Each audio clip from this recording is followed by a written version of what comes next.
Thank you, Mr. Chairman. As we debate what I agree is a very important piece of legislation, in my opinion, and many others would have very detrimental effects on our economy if it was implemented the way it's been drafted.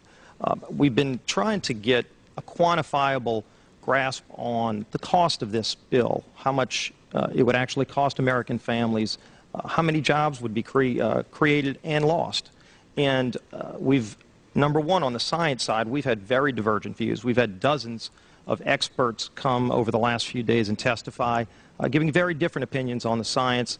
On the economics of it, we have not had the same kind of divergence. In fact, most economists and experts that have testified on the cost acknowledge, in fact, I'll refer to President Obama's own budget that was just passed 2 weeks ago. If you go to page 119 of the President's budget, he's anticipating generating $646 billion in new tax revenue from this bill. So clearly the President expects this bill to generate $646 billion in new taxes that even his own budget director has said would be passed on to consumers. Congressman, you began by denying that there is a consensus on the science. There is a consensus on the science. Well, you mustn't have been listening to our testimony that we've had for the last few days with dozens of experts that have come in who have given completely different views. Well, I would encourage you to go back and look at the testimony this committee's heard. There are people who still believe that the moon landing was staged on a movie lot in Arizona.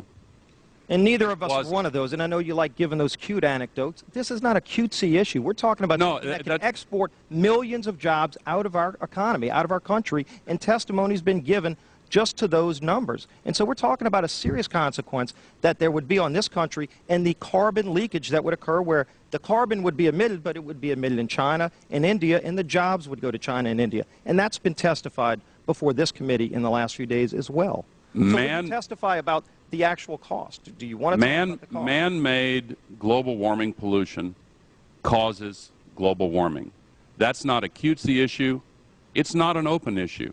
It's your opinion. Obviously, you've stated it many times. Would you talk to the cost? Opinion of the global scientific community, and more importantly, and not in unanimity. No, there are others on the other side. More importantly, Congressman, that opinion is the opinion of the scientific studies conducted by the largest corporate carbon polluters 14 years ago, who have lied to you and who have lied to the American people for 14 years. And you talk about carbon, and I'm running out of time. We talk about carbon polluters. You talk about them. It's my understanding that back in 1997, when you were Vice President, Enron's CEO, Ken Lay, was involved in discussions with you at the White House about helping develop this type of policy, this trading scheme. And is that accurate? Is it inaccurate? It's been reported. I don't know, but I met with Ken Lay, as lots of people did, before anybody knew that he was a crook. Right, and clearly you can see why so many of us are concerned about this type of cap-and-trade energy tax that would be literally turning over this country's energy economy. I didn't know him well enough to call him Kenny Boy. Well, but you knew him well enough to help devise this trading scheme, and obviously we know what Enron and these big guys on Wall Street like Goldman Sachs, and I know you've got interest with Goldman Sachs. No. These people, well, that's been reported. Is that not accurate? No, I wish I did. With executives from you're partnered in companies with executives from Goldman Sachs. Well,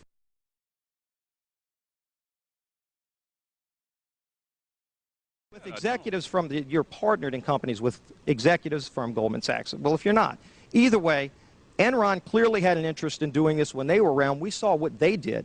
And when you see the types of people involved in wanting to set up this kind of scheme, you can see why so many of us are concerned about turning our energy economy over to a scheme that was devised by companies like Enron and some of these Wall Street firms that affect our financial economy. I don't really know if you want me to respond to that. I guess what you're trying to say, you're trying to I mean, clearly there will be There's big some winners and big kind of- losers. You're trying to say there's Please some allow the Vice kind President to of answer. guilt by association? Is that Not association. I'm saying that there are going to be big winners and big losers in this bill, and that's been discussed by everybody talking.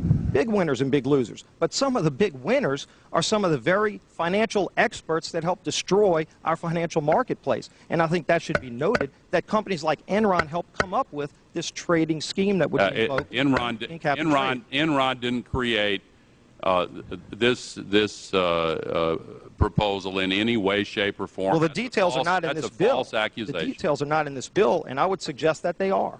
For the record, the proposal that we're considering has had the CEO of General Electric, of Alcoa, of Rio Tinto, of corporations across the country who have testified in conjunction with major environmental groups. That is the proposal that we are considering. But we always then come down to arguing about did global warming cause Katrina? Did global warming cause the death of a polar bear? And there are going to be arguments on both sides. Why not just leave that aside? Why not focus on the security? Why not focus on the economy? Why do we have to be in a position of picking winners and losers? We've just watched a financial meltdown in this country, the likes of which hasn't been seen in some time.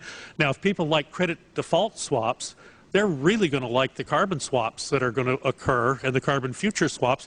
We spent a full day in this committee last summer talking about the manipulation of the energy futures market in oil. We're going to create, I fear, another such system that people who have an inclination to react dishonestly to systems are going to actually have a new opportunity. Is that not a problem? Well, let me look at your analogy in a slightly different way. There were warnings that the credit default swaps and the subprime mortgages and the other activities that caused the financial crisis were going to bring us ruin if we didn't address them, and nothing was done about it. If I could finish my answer. There are warnings now of a far worse catastrophe, and they're coming from a unified IPCC representing the global scientific community, and if nothing were to be done about it, the results would be far worse. Now, let's look at the subprime mortgages. I remember the days when you made a down payment and proved you could make the monthly payments.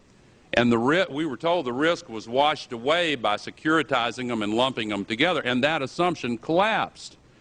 We now have several $1 trillion of subprime carbon assets whose value is based on an assumption that it's perfectly okay to put 70 million tons of that pollution up there every 24 hours. So the reason, in answering your first question, is why can't we ignore it? Because it's the biggest crisis we've ever faced. And no one who's come before this committee from a scientific basis can show us the smoking gun that mankind is causing this to happen. You can create relationships between the number of sunspots and the partisan makeup of the Senate.